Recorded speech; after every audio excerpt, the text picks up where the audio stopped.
He built a criminal empire with his bare hands, only to lose the lower half of his body to a car bomb. Bitter, isolated, and entirely paralyzed from the waist down, he fired every professional nurse who crossed his threshold. Then came a girl who couldn't even keep her own life together. She was loud, chronically late, and dropped his expensive scotch. But she was the only one who looked at him and didn't see a cripple. She saw a man. Sadie's 1998 Honda Civic sputtered and died exactly 3 feet before the sprawling wrought-iron gates. She slammed her forehead against the steering wheel. The horn let out a pathetic, dying honk. "Perfect," she muttered. She grabbed her oversized tote bag, currently housing 3 crumpled eviction notices, a half-eaten bagel, and her vaguely legitimate nursing certificate, and kicked her car door open. The humidity hit her instantly. So did the stare of the 2 men standing on the other side of the gate. They wore tailored suits that cost more than her entire college debt.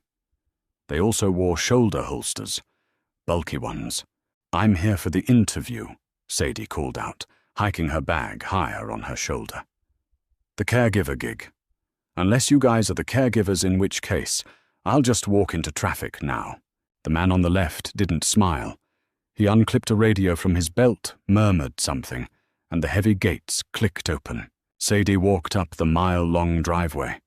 The estate was a fortress disguised as a mansion.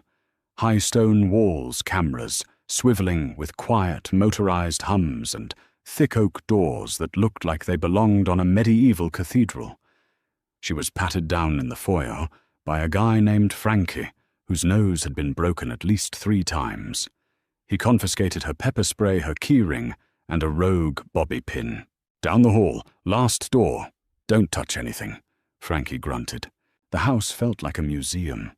Cold, dark, and utterly devoid of life. It smelled of lemon polish and stale cigar smoke. Sadie's boots squeaked against the polished marble floor. She reached the heavy double doors at the end of the hall. She didn't knock. She was 20 minutes late. Her scrubs had a coffee stain on the collar, and she figured she was already disqualified anyway. She pushed the handle and walked in. The room was vast, dominated by a massive mahogany desk, but the man wasn't behind it. He was by the window. Desmond Gallagher sat in a state-of-the-art motorized wheelchair. He was staring out at the manicured lawns. Even seated, he was an imposing figure. Broad shoulders stretched the fabric of a dark, unbuttoned dress shirt. His jawline was sharp, covered in a shadow of stubble. A heavy wool blanket was draped meticulously over his legs. He didn't turn around. "I explicitly said I wanted the agency's senior representative," Desmond said. His voice was a low, gravelly baritone that vibrated in the quiet room. "You breathe too loud, and your shoes squeak. It's the rubber soles." "OSHA compliance," Sadie said, dropping her tote bag onto a leather armchair. It landed with a heavy, ungraceful thud. Desmond finally turned the chair. The motor whined softly. His face was striking but hard. Deep lines bracketed his mouth. His eyes, a pale, icy blue, swept over her with brutal efficiency. He registered the coffee stain. He registered the messy bun. He registered the fact that she was trembling slightly, though whether from fear or a caffeine crash he couldn't tell. "You're not a senior nurse," he stated. "I have my LPN, and I have references. Well, one reference. But she really likes me." Sadie crossed her arms.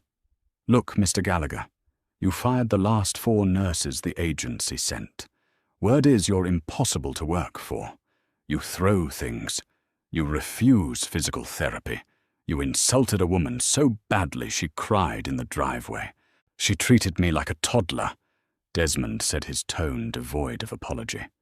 "She spoke to me in a pitch usually reserved for golden retrievers. I don't need a mother." "Good, because I barely kept a succulent alive last week," Sadie shot back. Desmond's eyes narrowed. He rolled his chair forward. The movement was smooth, but Sadie noticed the white-knuckle grip he had on the joystick, the tension in his forearms. He hated the machine.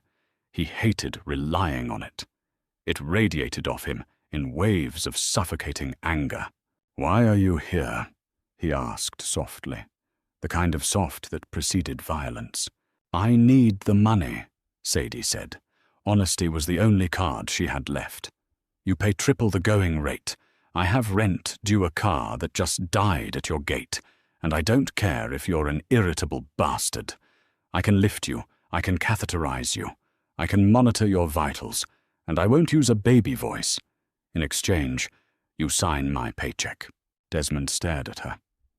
The silence stretched. The ticking of a grandfather clock in the corner sounded like a sledgehammer. He reached over to a side table, picking up a crystal tumbler filled with amber liquid. His hand trembled slightly, a residual nerve issue from the explosion that took his legs. The glass slipped. It hit the hardwood floor, shattering into dozens of sharp fragments. Whiskey splashed across the polished oak. Sadie didn't flinch. She didn't gasp. She looked at the mess, then looked at him. "You missed the rug," she noted. Desmond's jaw tightened. "Clean it up." It was a test. A blatant, degrading power play. Sadie looked at the shards. She looked at the mob boss, sitting in a machine he despised. She walked over her rubber soles, squeaking deliberately. She bypassed the broken glass, entirely stepped right over it, and stopped in front of his chair. She leaned down. She grabbed the heavy wool blanket covering his legs and yanked it off. Desmond reacted on instinct. His hand shot out, grabbing her wrist with crushing force. "What the hell do you think you're doing?" he snarled. Sadie didn't struggle. She just looked down at his legs. They were thin. Muscle atrophy had already set in over the last 6 months. They were limbs, but they were useless to him. "You're hiding under a blanket in a 70-degree room," Sadie said quietly. "If I'm working for you, I need to see what I'm working with. You have pressure sores starting on your left calf.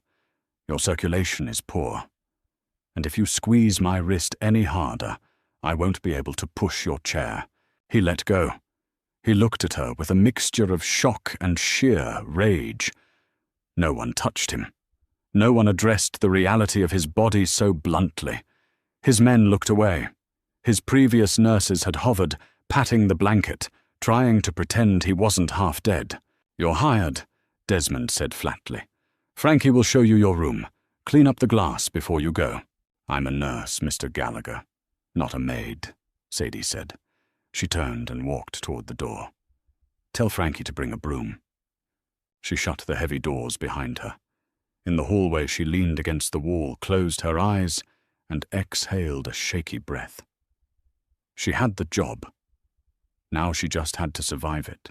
2 weeks later, the reality of the job set in.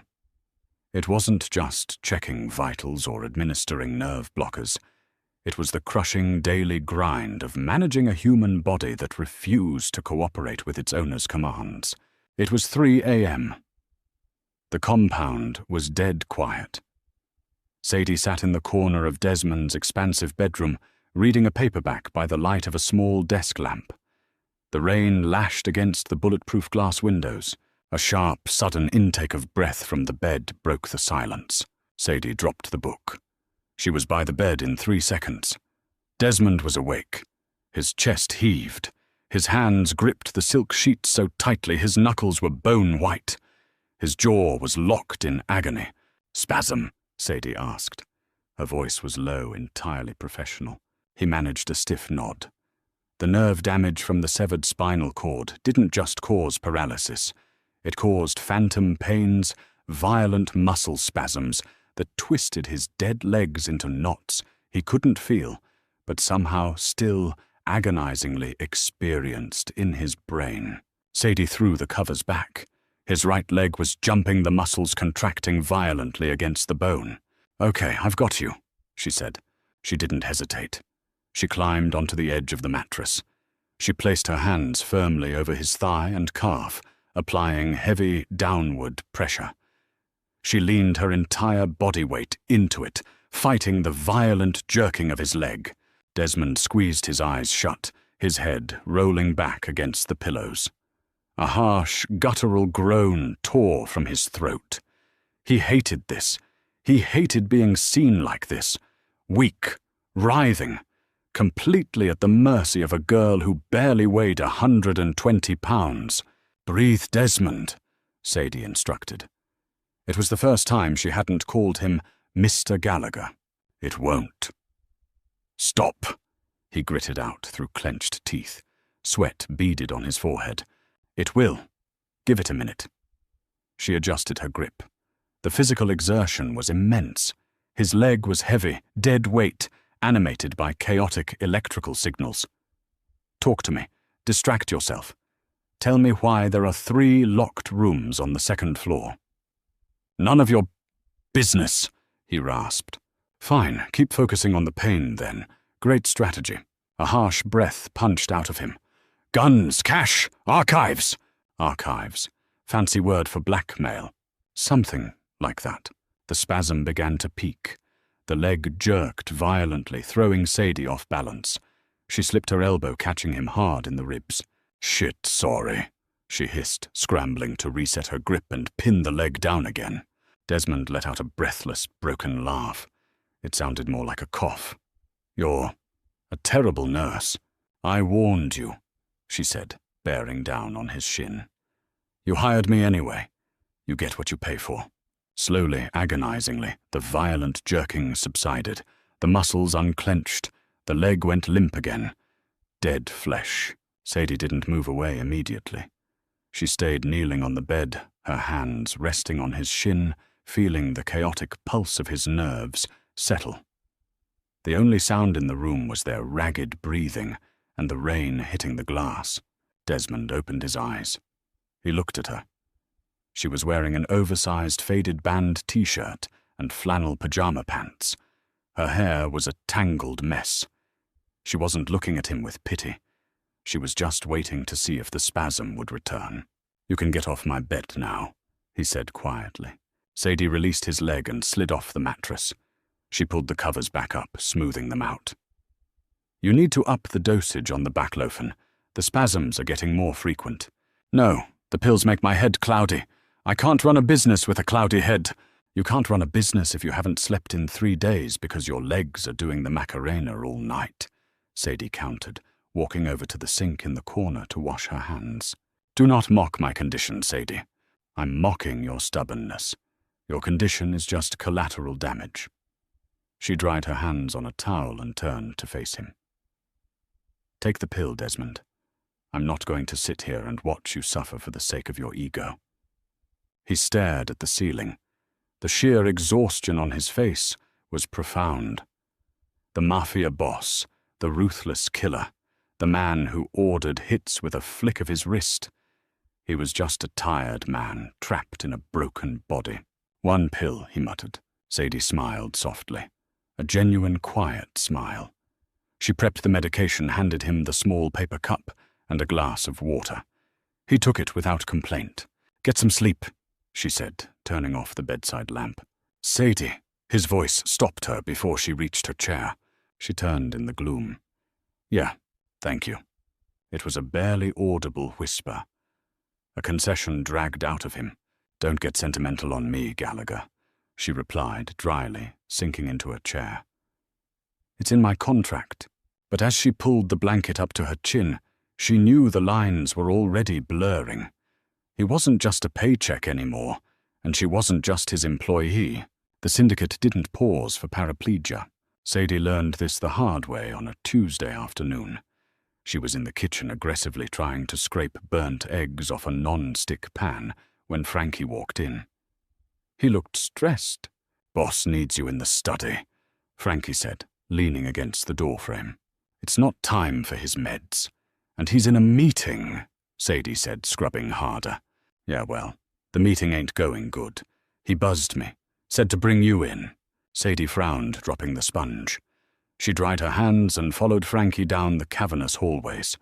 The atmosphere in the house had been thick with tension since morning. Black SUVs had rolled through the gates, discharging men in dark suits with hard faces. Frankie pushed open the heavy double doors to the study. The room was thick with cigar smoke. Desmond was behind his desk. Across from him sat 3 men. Sadie recognized one of them from the dossiers Desmond sometimes left carelessly on his nightstand. Wyatt, a high-ranking lieutenant in the organization. Wyatt was a broad, bull-necked man with a scar slicing through his left eyebrow. He looked angry. Desmond looked completely unbothered, leaning back in his wheelchair, steepling his fingers. But Sadie knew his tells. She saw the tight cord of muscle in his neck. She saw the rigid posture. The men stopped talking the second she walked in. Wyatt turned his eyes, raking over her scrubs. "This a joke, Desmond?" Wyatt asked, a sneer curling his lip. "We're discussing the port shipments and you call in the nursemaid." Desmond ignored Wyatt. He looked directly at Sadie. "Sadie, my legs are aching. I need my stretchers." Sadie blinked. Stretchers. Now he hated physical therapy. He avoided it like the plague. She caught the minute, intense flare in his eyes. A silent command. "Play along." "Right. Sorry I'm late. The kitchen sink backed up." Sadie lied smoothly, walking around the large mahogany desk. She felt the hostile eyes of the 3 men tracking her every move. This was a dominance display, but she wasn't sure who was playing who. "We're not done here, Desmond," Wyatt growled, leaning forward, placing his heavy hands flat on the desk. "The word on the street is that you're weak. The Italians are encroaching on the south side. They think because you're confined to that chair you can't push back." Desmond didn't flinch. "The street talks too much, Wyatt. I run this family from the neck up. My legs have nothing to do with it. With all due respect," another man muttered, "respect requires a show of strength. You haven't left this house in 6 months." Sadie knelt beside Desmond's chair. She unlatched the footrests. The heavy silence in the room pressed down on her. She took Desmond's right leg, dead heavy weight, and lifted it. "You're doubting my capability to lead," Desmond said smoothly, his voice devoid of anger, which made it 10 times more terrifying. "We're saying the men need a leader who can stand with them." Wyatt pushed, clearly emboldened. "Maybe it's time you stepped back. Let someone else handle the day-to-day." Sadie felt Desmond's thigh muscle twitch, not a nerve spasm, but a violent, suppressed urge to lunge. He couldn't. He was anchored to the machine. The sheer humiliation of the moment hung in the air.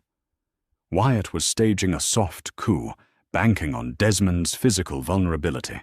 Sadie didn't think, she just acted. She stood up abruptly, dropping Desmond's leg. It hit the footrest with a dull thud. She turned to Wyatt, wiping her hands on her scrubs. "Excuse me," Sadie said, her voice piercing the heavy masculine tension. "Are you a doctor?" Wyatt blinked, entirely thrown off guard by the chaotic girl in the stain-covered scrubs addressing him. "What?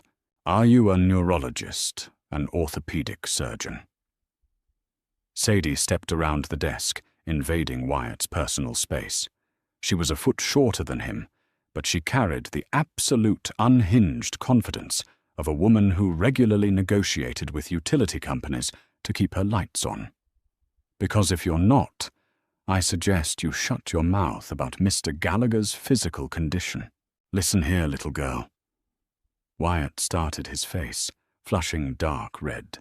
"No, you listen." Sadie snapped her finger, jabbing the air an inch from his chest. He survived 2 pounds of C4 under his chassis. His spinal cord was severed. By all medical logic, the trauma should have killed him, or at least left him a vegetable. Instead, he was awake and dictating orders to his lawyer from the ICU 4 days later. The man's pain threshold is higher than your IQ, and he operates on 4 hours of sleep and nerve blockers. The room was dead silent. Frankie, standing by the door, let out a very quiet, smothered cough. Desmond watched her utterly motionless. Sadie didn't stop. She was running on pure defensive adrenaline. "He doesn't need to stand up to run you. He could run this entire operation from an iron lung. Now you can either sit down, shut up, and talk about the port shipments, or you can leave so I can finish his medical care." Because, frankly, you're raising his blood pressure, and I do not have the patience to deal with a stroke today." She glared at Wyatt. Wyatt glared back, his jaw working. He looked from Sadie to Desmond. Desmond finally smiled. It was a cold, razor-sharp expression that didn't reach his eyes. "You heard the nurse, Wyatt," Desmond said softly. "My blood pressure. Sit down." The tension broke. It didn't dissipate, but it shifted. Wyatt slowly sank back into his leather chair. The other two men exchanged uneasy glances. Sadie turned her back on them, an incredibly dangerous thing to do in a room full of mobsters, and knelt back down beside Desmond's chair. Her hands were shaking violently now.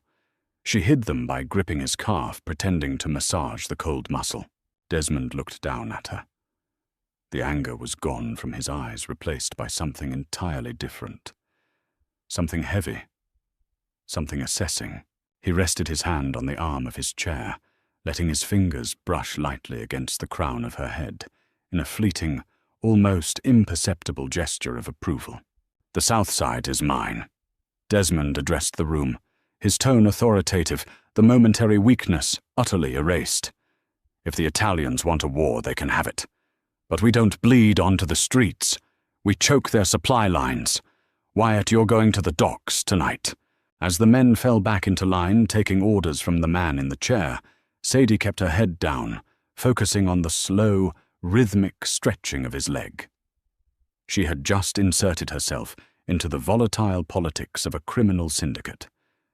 She had made herself a target. But as Desmond's hand shifted, resting lightly on her shoulder, anchoring her to him in the room full of wolves, she realized something terrifying. She didn't want to be anywhere else. The adrenaline crush hit Desmond exactly 3 hours after the capos left the estate. Sadie heard it before she saw it. A low, muffled curse from the master bathroom, followed by the heavy, sickening thud of dead weight hitting expensive tile. She dropped the inventory clipboard and sprinted down the hall. Desmond was on the floor. He had tried to execute a solo transfer from his wheelchair to the shower bench. It was a maneuver he usually managed with brutal upper body strength and sheer stubbornness. But the stress of the afternoon meeting had drained his reserves. His arms had given out. He lay half-propped against the cold porcelain of the bathtub, his legs tangled uselessly beneath him at an unnatural angle. The water was running, filling the room with thick, suffocating steam. Sadie didn't gasp. She didn't ask if he was okay. It was a stupid question, and Desmond despised stupid questions. She turned off the water first, cutting through the roar of the showerhead. Then she knelt beside him. He was breathing hard, his chest rising and falling in jagged rhythms. His eyes were squeezed shut, his jaw clamped tight enough to crack molars. The humiliation radiating off him was almost radioactive. "Left leg is pinned," Sadie said, her voice clinically flat. "I'm going to straighten it. Tell me if the hip catches." "Don't," Desmond ground out. He opened his eyes. They were completely devoid of the cold authority he had wielded in the study. They were just exhausted. "Get Frankie." "Frankie is outside dealing with the perimeter guards," Sadie replied, wedging her hands under his knee. "Besides, Frankie has the delicate touch of a freight train. You want a dislocated hip, call Frankie." She didn't wait for his permission. She braced her weight and pulled. His leg, heavy and uncooperative, slid out from under him. He hissed through his teeth as the dormant muscles were forced to straighten. "Okay, you're clear." Sadie sat back on her heels, swiping a damp strand of hair from her forehead. "I'm going to hook my arms under yours. On 3, we pivot to the bench. You use the grab bar. I take the lower body weight. Understand?" Desmond stared at the tiled wall. The muscles in his neck were rigid. To be hauled up off the floor by a woman half his size was a specific kind of hell for a man who ruled a city through fear. Maintain dignity. The patient will often redirect anger regarding their loss of autonomy toward the caregiver. Do not internalize it. Address the physical need. Basic Guidelines for Paraplegic Care. Page 42. Sadie had read the manual on the bus ride to the interview. The manual was bullshit. There was no dignity here, only survival. Desmond. Look at me, she demanded quietly. He didn't move. Look at me. Slowly his gaze shifted to hers. I am not your capos, Sadie said, her voice dropping to a fierce whisper. I don't want your territory. I don't care about your pride. I only care about getting you off this freezing floor before your core temperature drops and triggers another spasm. Now grab the bar. He held her stare for a long, heavy second. Then he reached up.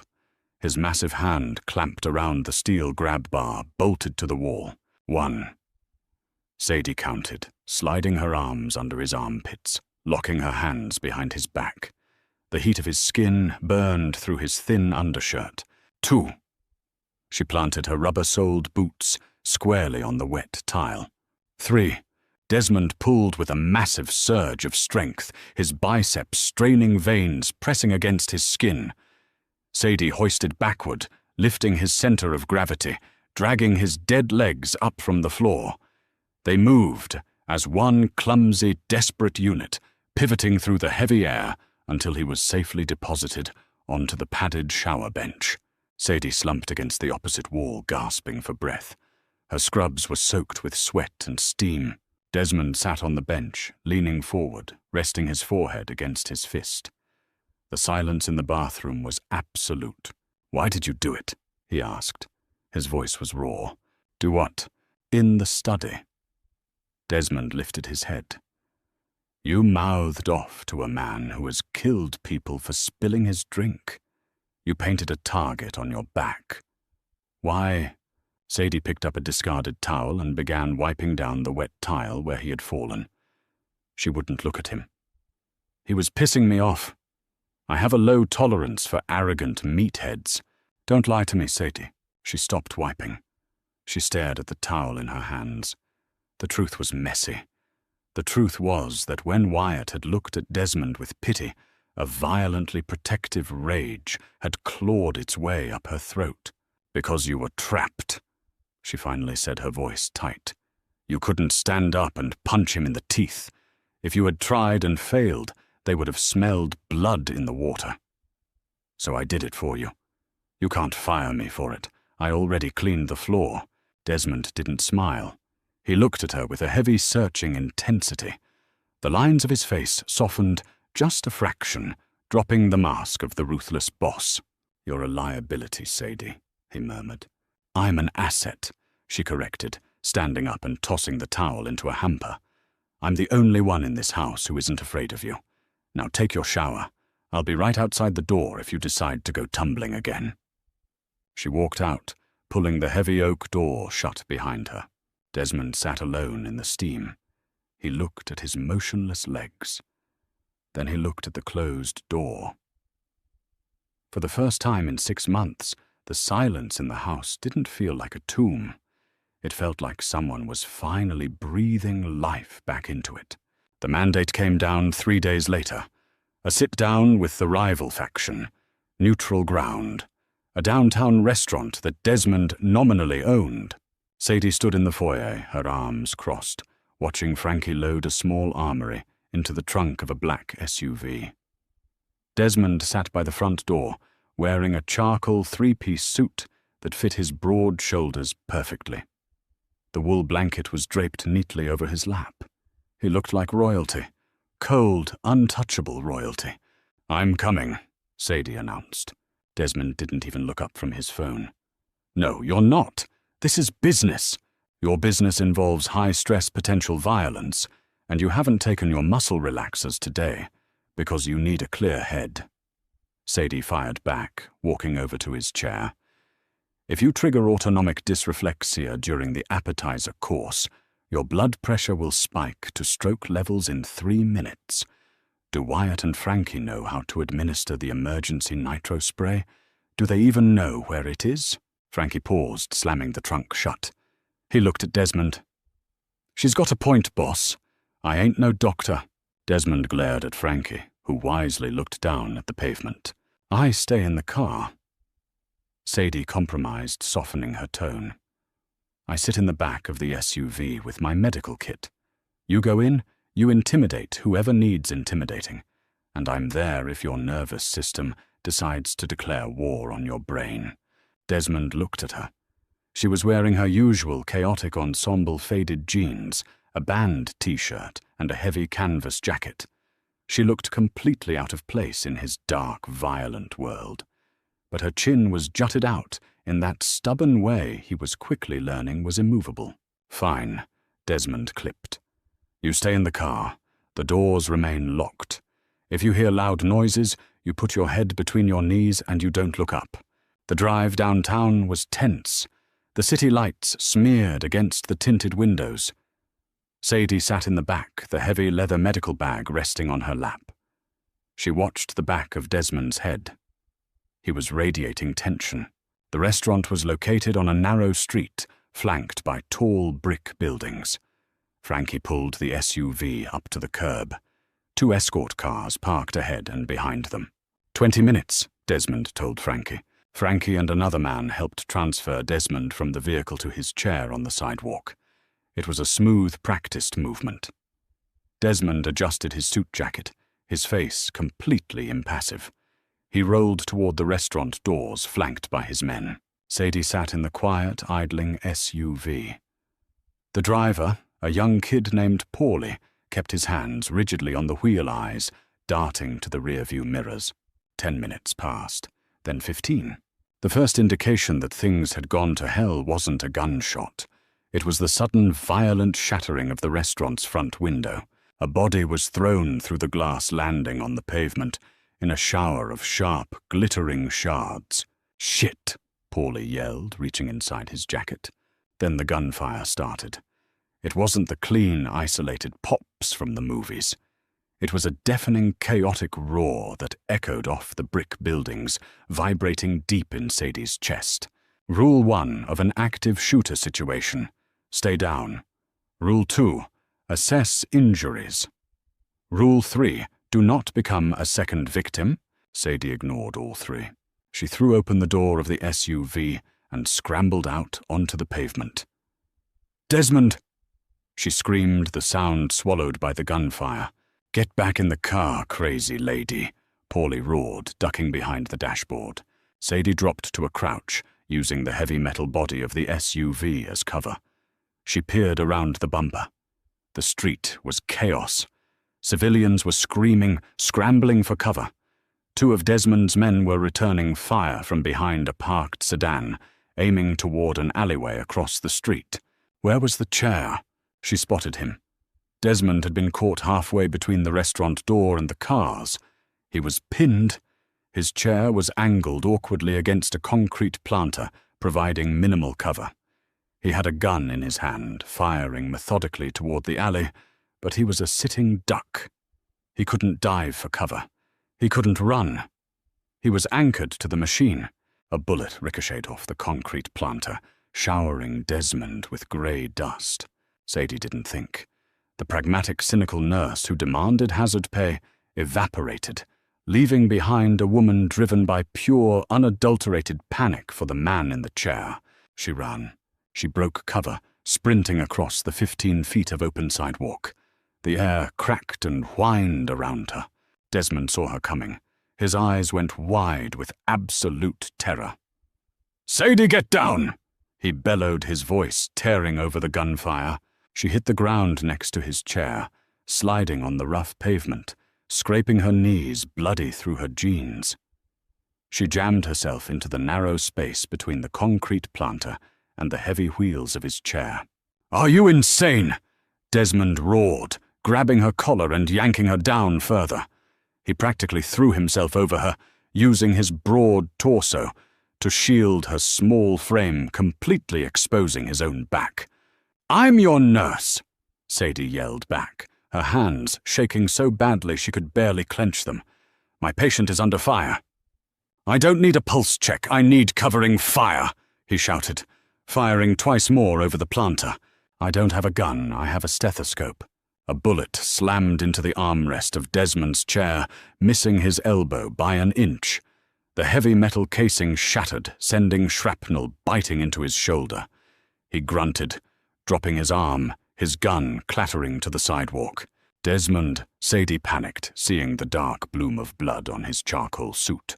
"I'm fine. I'm fine," he hissed, though his face was pale. The gunfire was beginning to taper off. Sirens wailed in the distance. The rival crew was falling back their ambush, broken by Frankie's aggressive, flanking maneuver from the alley. Frankie sprinted over his face, smeared with grease and blood. "Boss, we gotta move. Cops are 2 minutes out."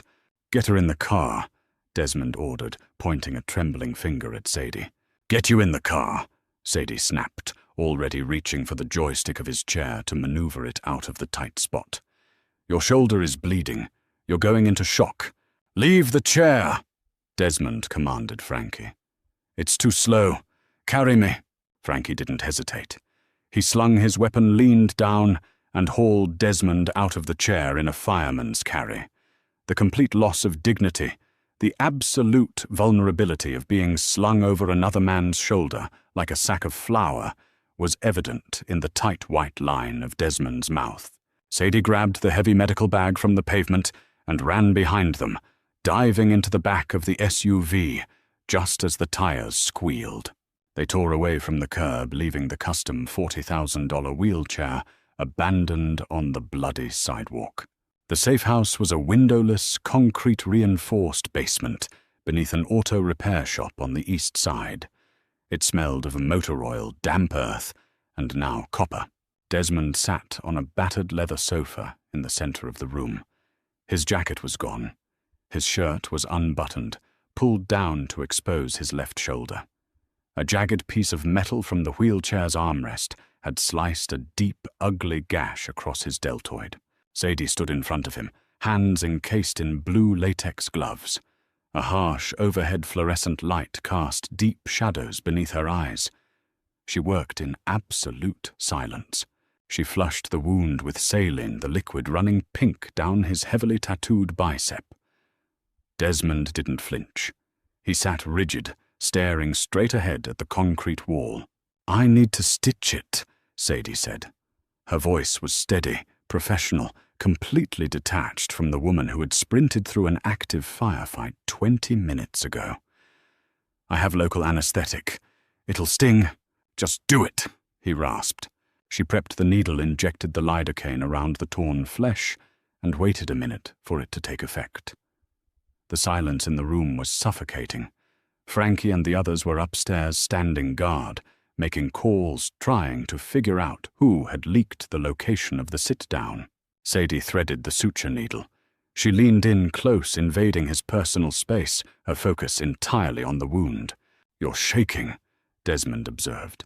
His voice was a low, rough rumble in his chest. "Adrenaline crash," Sadie replied, not looking at his face.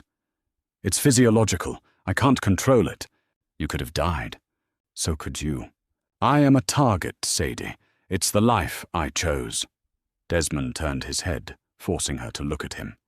His pale blue eyes were burning with a fierce, suppressed anger. "You are a civilian. You ran into crossfire to protect a man who can't even stand up to protect you back. It was the single most idiotic thing I have ever witnessed." Sadie paused, the needle hovering over his skin. She looked at him. Really looked at him. The mob boss facade was entirely stripped away. He wasn't angry because she had disobeyed orders. He was angry because he had felt helpless. He hated that he had needed a woman with a stethoscope to risk her life because his body had failed him. "I didn't run out there to protect a mob boss," Sadie said quietly. She pushed the needle through the numbed skin, pulling the black thread tight. "I ran out there because I wasn't going to sit in a car and watch you get shot. You shouldn't care," he stated. "It wasn't a command. It was a desperate plea for logic in a situation that had none. I pay you to manage my body, not my life." Well, the lines got blurred, Desmond. She tied off the first stitch and snipped the thread. "You can dock my pay," He let out a harsh, bitter breath. I abandon my chair. I get carried away like a helpless child while my men fight, and you throw yourself over me. He shook his head, a gesture of profound self-disgust. You deserve better than working for a cripple who can't even offer you cover. Sadie froze. The self-pity in his voice was a sharp, jagged thing. It was the first time she had heard him use the word cripple to describe himself. She dropped the scissors onto the metal tray with a loud clatter. She ripped off her latex gloves, throwing them onto the floor. Don't do that, she snapped her voice, rising, echoing off the concrete walls. Desmond looked startled by her sudden anger. Do what? Throw a pity party. Sadie planted her hands on her hips, her eyes blazing. You think I care about the chair? You think anyone who actually matters cares about the damn chair you threw your body over mine out there? You shielded me. You took a piece of shrapnel meant for my face. You are the most fiercely protective, stubborn, terrifyingly capable man I have ever met. She stepped closer, closing the distance between them until she was standing between his knees. Your legs are dead, Desmond. Not your spine, not your heart. Stop acting like the explosion took your manhood, because it didn't. The air in the basement thickened. The harsh hum of the fluorescent light seemed to fade. Desmond stared at her. Her chest was heaving. Her hair was wild, her cheek smeared with a streak of dirt and something that looked suspiciously like his own blood. She was chaotic, completely disrespectful, and entirely magnificent. Slowly, deliberately, Desmond reached out with his uninjured arm. He wrapped his large hand around the back of her neck, his fingers tangling in the messy hair at her nape. Sadie's breath hitched. She didn't pull away. You have no sense of self-preservation. He murmured, his thumb brushing a smudge of dirt from her jawline. His touch was incredibly gentle, a stark contrast to the violence that surrounded them. I preserve what matters, she whispered back. He pulled her down. It wasn't a gentle, tentative kiss. It was heavy, desperate, and fueled by the raw adrenaline of surviving the night. Sadie leaned into him, her hands coming up to grip the lapels of his ruined shirt, grounding herself against the solid, unyielding wall of his chest. For the first time since the bomb tore his life apart, Desmond didn't feel broken. He felt the soft, living heat of her mouth, the desperate grip of her hands, and the sudden, terrifying realization that he had something to lose again. When he finally broke the kiss, resting his forehead against hers, his breathing was ragged. I'm firing you, he whispered against her lips. Sadie let out a wet, breathless laugh. Good luck with that. I know where you hide your muscle relaxers. She pulled back just enough to look into his eyes. The coldness was gone. The boss was gone. There was just Desmond. Finish the stitches, he ordered softly. Sadie picked up a fresh pair of gloves. Yes, boss. The replacement wheelchair arrived 3 days after the ambush. It was an upgraded model, matte black, reinforced titanium frame, all-terrain tires. A piece of tactical hardware, not medical equipment. Sadie hated it immediately. It looked heavy. It looked like a cage. She stood in the center of the massive, sunlit living room, watching 2 technicians from the medical supply company unbox it. Desmond sat on the leather sofa, his left arm in a sling from the shrapnel wound. He was entirely silent. He hadn't looked at her directly since the basement. The kiss had changed the atmosphere in the house from tense to suffocating. Desmond had rebuilt his walls overnight, pouring concrete over the cracks she had managed to hammer through. He was brusque. He refused his pain medication again. He demanded double shifts from his perimeter guards. All set, Mr. Gallagher, the head technician said, stepping back from the chair. Joystick calibration is tighter on this model. Battery life is extended. Leave, Desmond ordered. The technicians scrambled out, escorted by a heavily armed man named Miller. Sadie walked over to the chair. She kicked the front caster tire with the toe of her boot. It's ugly. The other one had better lumbar support. "It's not a luxury sedan, Sadie. It's functional," Desmond said sharply. He grabbed his cane, a heavy silver-topped piece of ash wood he used strictly for pivoting, and levered himself up from the sofa. It was a brutal, ugly process, with one good arm. Sadie instinctively stepped forward to brace him. "Don't!" he snapped, his voice cracking like a whip. She froze. Her hands dropped to her sides. Desmond locked his jaw, his bad shoulder trembling violently as he forced his entire upper body weight onto his right arm.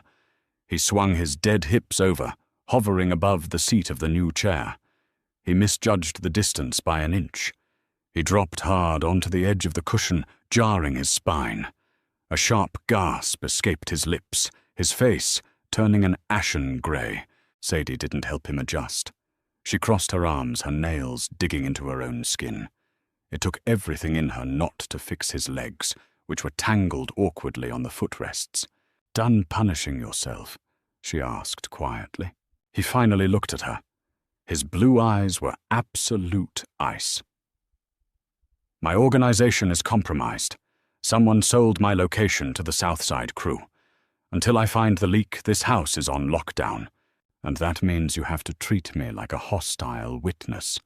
It means you are a distraction I cannot afford."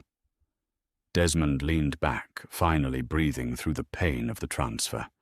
"You crossed a line in the alley. You crossed a line in the safe house.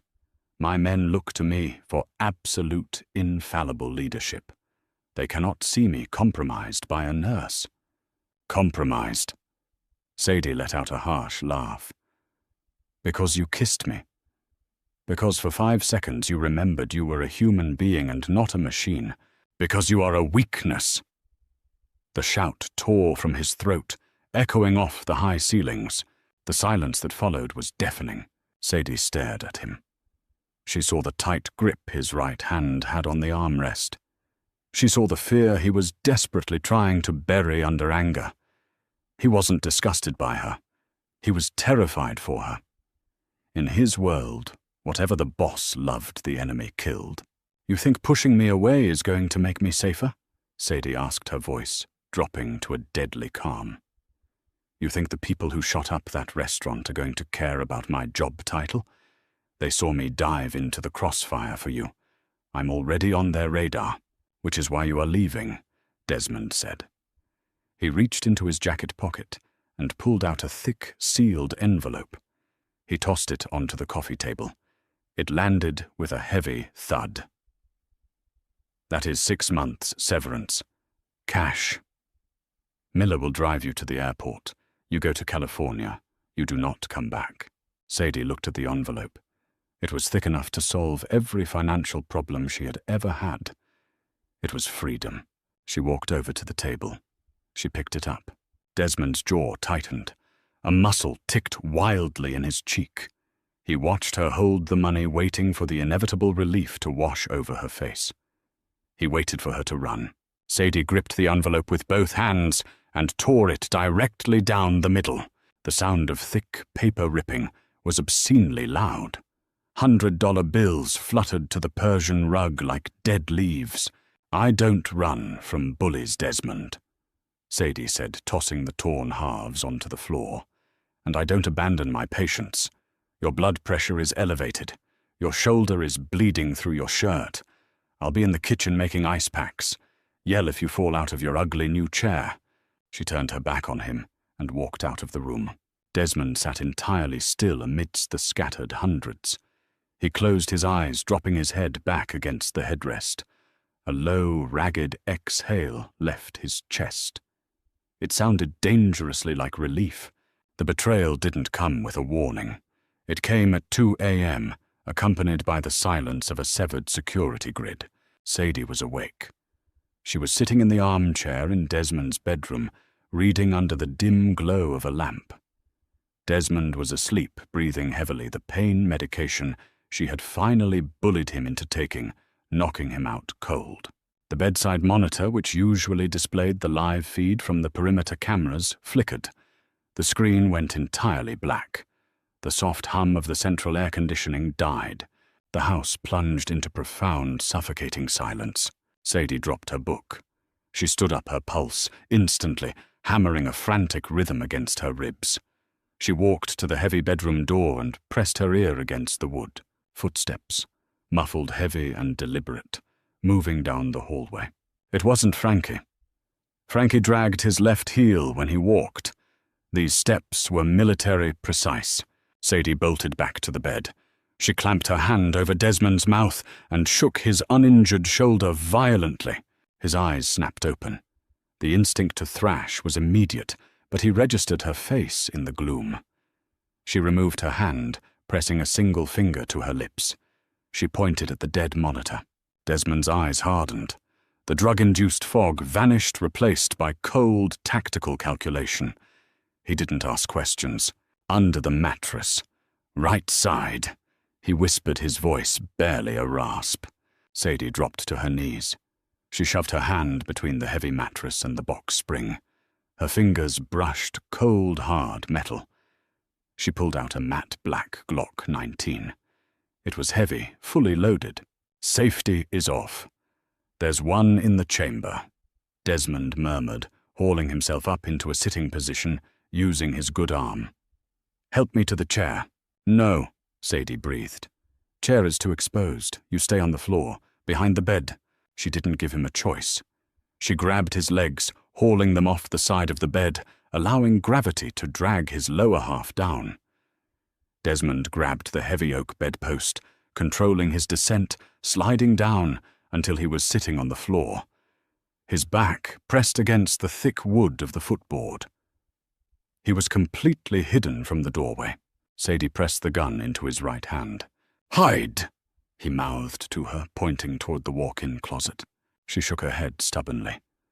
She grabbed his heavy silver-topped cane from the nightstand and crouched on the opposite side of the bed.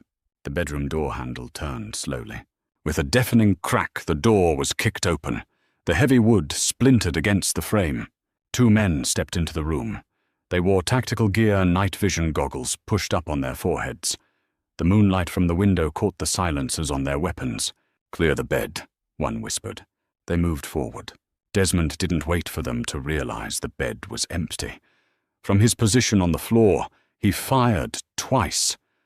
The loud, unsuppressed roars of the Glock were deafening in the enclosed space.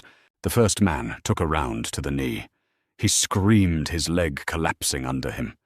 As he went down, his weapon discharged wildly rounds, tearing through the mattress inches from Sadie's head. The second man pivoted, aiming down at the floor where the muzzle flash had originated. Sadie didn't think. She swung the heavy ashwood cane with the force of a baseball player aiming for the bleachers. The silver top connected directly with the second man's wrist. A sickening crunch echoed over the gunfire. The man dropped his weapon, letting out a howl of pain. Desmond fired again. The second man dropped a hole punched through his tactical vest. The first man, bleeding heavily on the floor, fumbled for his sidearm. Sadie brought the cane down on his temple. He went entirely limp. The room smelled of cordite burning feathers from the ruined mattress and copper. "Sadie!"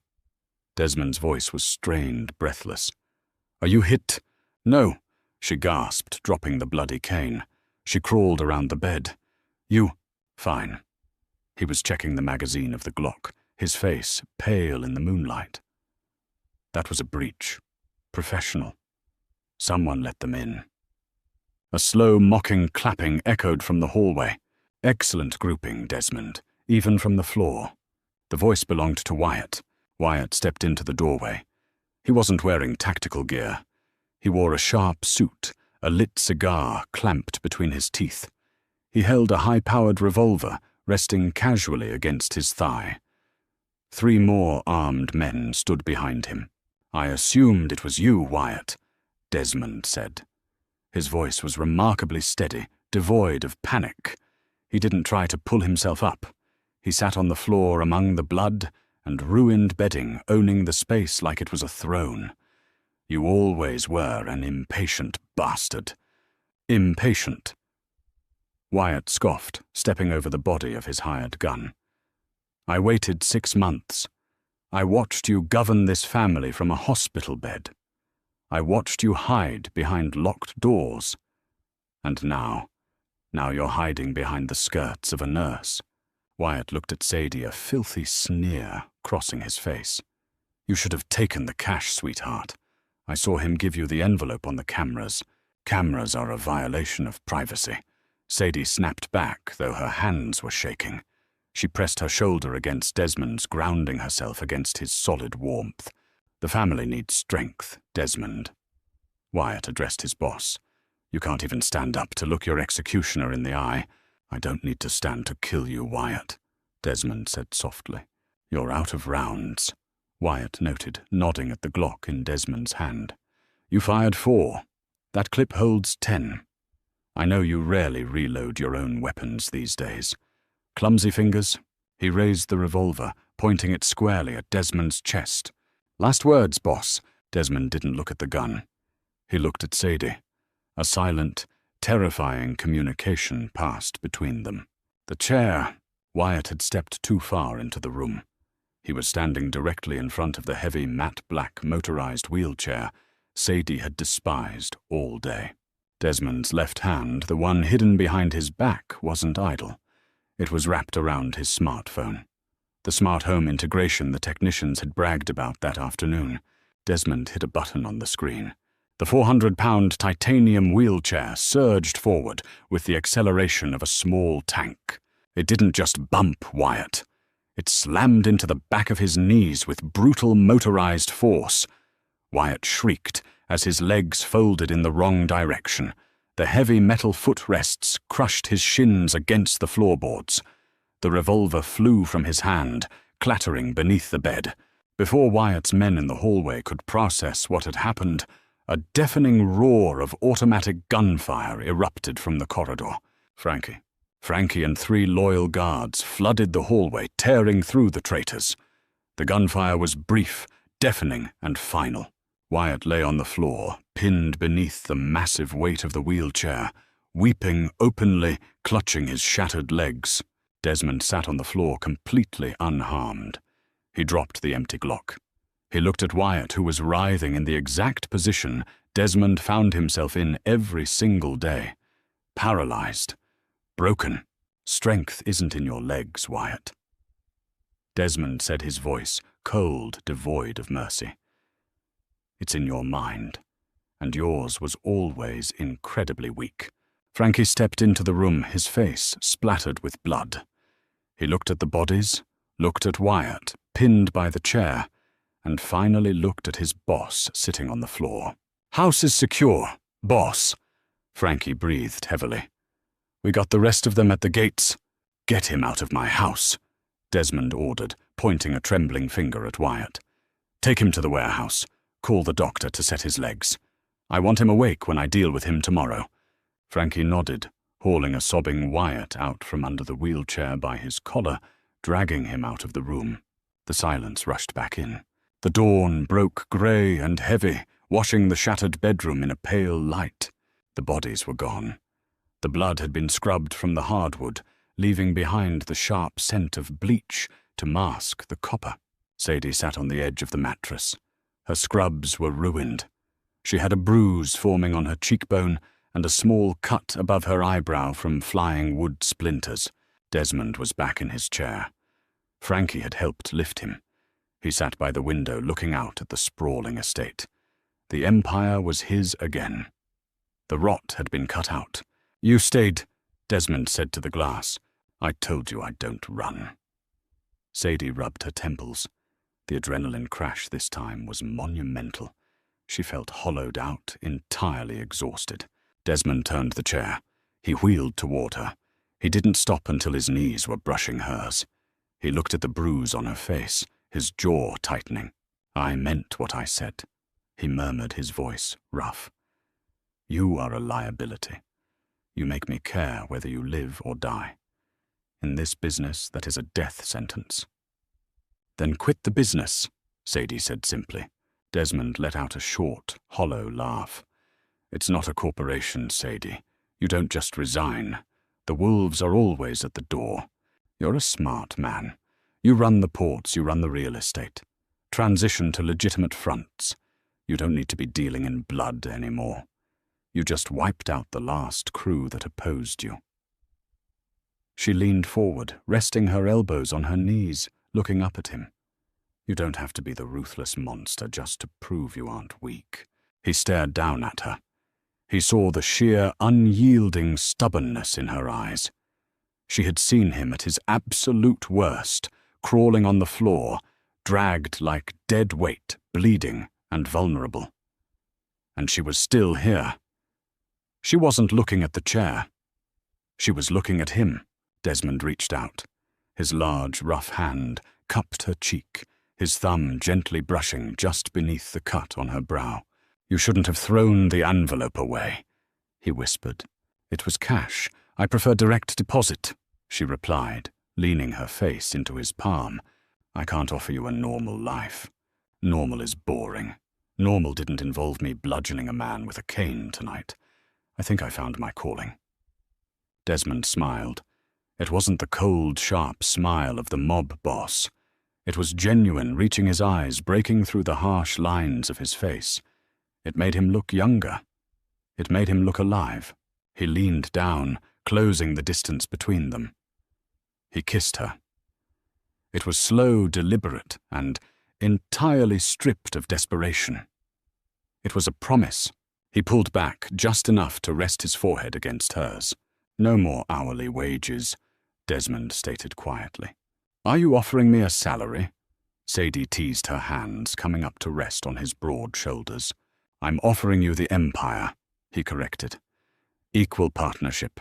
I run the city, and I run you," Sadie finished for him. "God help me," Desmond groaned softly, kissing her again.